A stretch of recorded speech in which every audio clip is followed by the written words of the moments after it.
அம்மா செய்வதை போன்ற உலகத்துல யாரும் செய்திட முடியாது.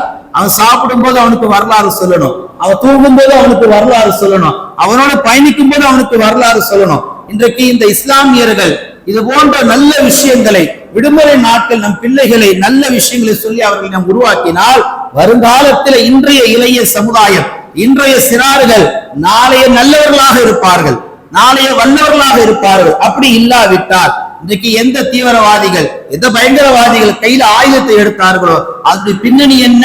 அவர்களுடைய பெற்றோர்கள் சரியில்லாதவர்களாக இருக்கிறார்கள். கண்ணியமிக்க அல்லாஹ் நல்லடியார்களே, பெருமானார் ஸல்லல்லாஹு அலைஹி வஸல்லம் சொல்லி காட்டுவார்கள், மன் ரஆ மின்கும் முன்கரன் ஃபல்யுகையிரு பியதிஹி.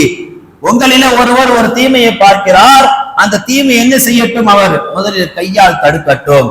ஒரு மஹல்லால ஒரு தப்பு நடக்கு, அதை பார்க்கிற முஸ்லிம்கள் என்ன செய்யணும்? முதல்ல கரங்களால போய் தடுக்கணும். இரண்டாவது, கரங்களால் தடுப்பதற்கு அவர் சக்தி பெறாவிட்டால் அவர் என்ன செய்ய வேண்டும்? ஃபஇல்லம் யஸ்ததி ஃபபிலிசானிஹி, தன் நாவை கொண்டு அவர் என்ன செய்யணும்? சொல்லணும், இது தப்பு, இது செய்யாதீங்க, புத்திமதி சொல்லணும்.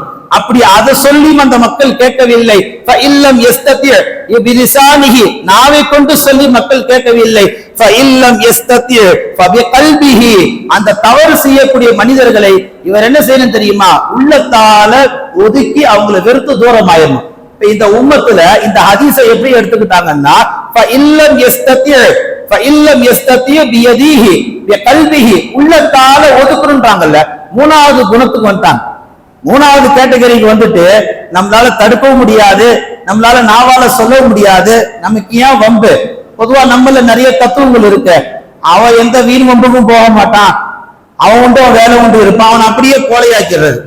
ஒரு தவறு நடந்தா கூட அதை தட்டி கேட்கிற ஒரு ஆண் மகன் வீட்டுல 5 பேர் இருந்தா கூட, தெருல 4 பேர் வந்து ஒருத்தர் அடிச்சுட்டு போனா கூட யார் ஏது வந்து வெளியே கேட்கறது கிடையாது. காரணம் என்ன? நமக்கு எதுக்கு வீண் வம்பு? நாம் அமைதியா இருக்கிறதுனாலதான் நம்ம மஹல்லாக்குள்ளே வந்து நம்ம ஆளை அடிச்சுட்டு போறான். இது எதை காட்டுது? இத்தனை முஸ்லிம்கள் இருந்தும் யாருக்கும் வீரம் இல்லை. ரசூலுல்லாஹ்